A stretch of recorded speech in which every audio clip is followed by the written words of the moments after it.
Alright, today I'm going to do a little tour and demo of my Electrolux vacuums. You see them all lined up here. All of these except for one, that would be the newest one there that you see on the far right, were my grandparents, which I've now inherited, so I'm going to show you each one of them and do a quick fire up. From oldest to newest, you see here lined up left to right. So, we are going to go ahead and start with the Model L, which is our oldest one. I believe it dates to the late 60s, and it was, as far as I know, the first one they ever bought. Let's go ahead and fire it up.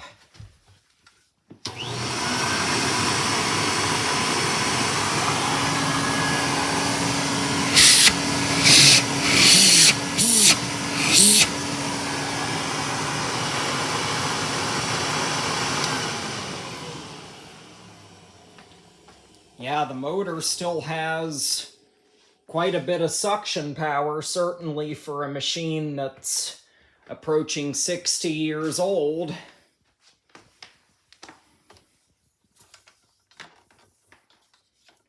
It's not all that loud either. These old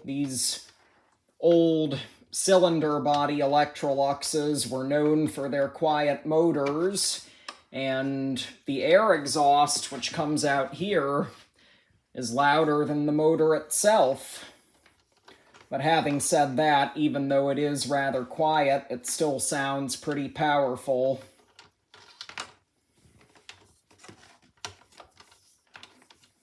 Yeah, some of the Model Ls came with the cord winder, which was optional. This one, as you can see, does not have that, so there's quite a bit more cord winding that you have to do.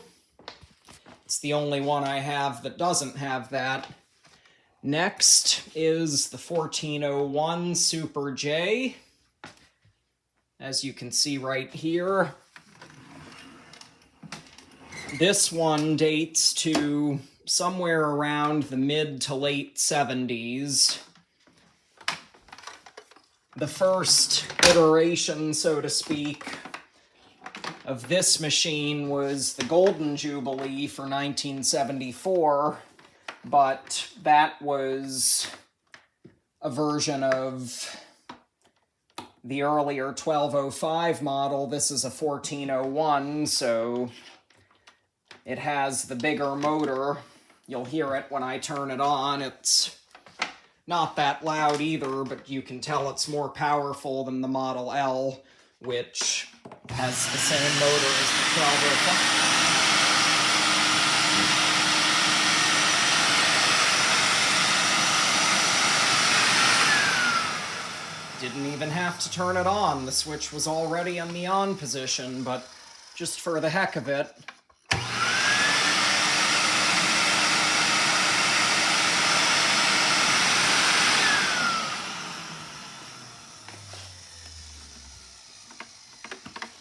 Yeah, so that was the Super J.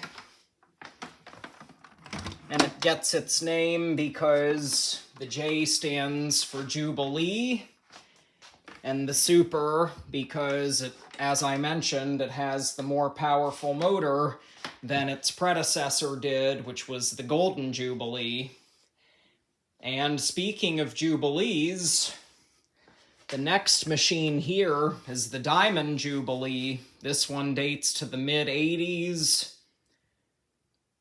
Electrolux's Diamond Jubilee was in 1984, and they produced this model here, this version of the 1521, which the next machine is also from 1984 to about 1986 or 87.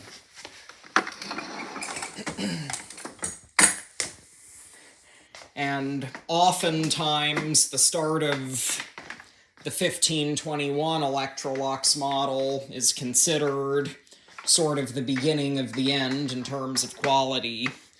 The motor was even bigger and more powerful, as you'll hear when I turn it on, but the parts used were starting to cheapen out around that time.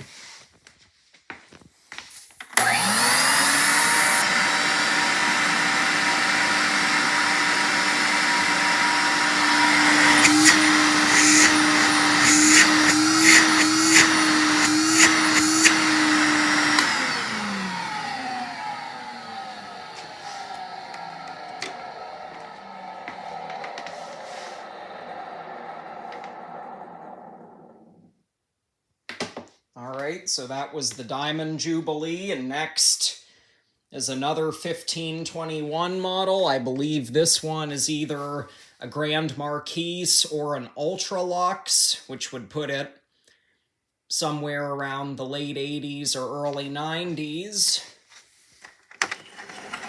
It's the same machine, basically, as the one next to it, the Diamond Jubilee, except it has a different color scheme, as you can see.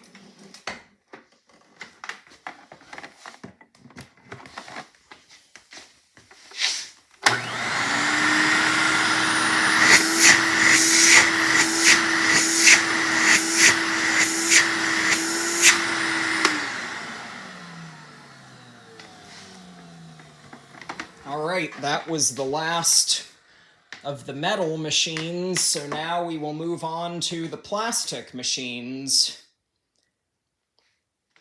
Here we've got one of our two Ambassador 3s. This is the older one, the gray one here. I think it's probably around the mid-90s, so right about 30 years old.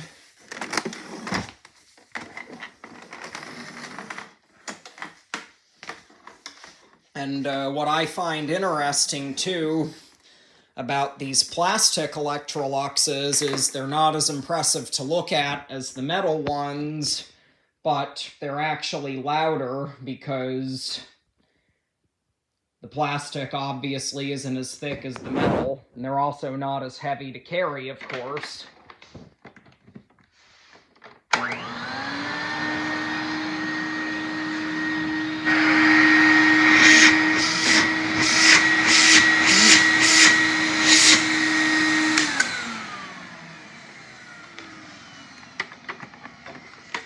So that was Ambassador number 1, and now we'll move on to the newest machine, the one that's my daily driver, and the only one that I didn't inherit from my grandparents. This is the second Ambassador. This one, I believe, is either 1999 or early 2000s.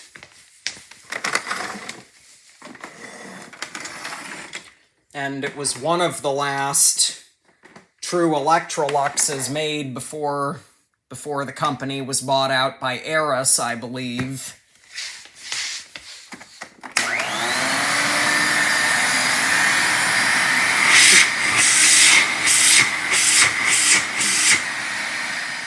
So there you have it.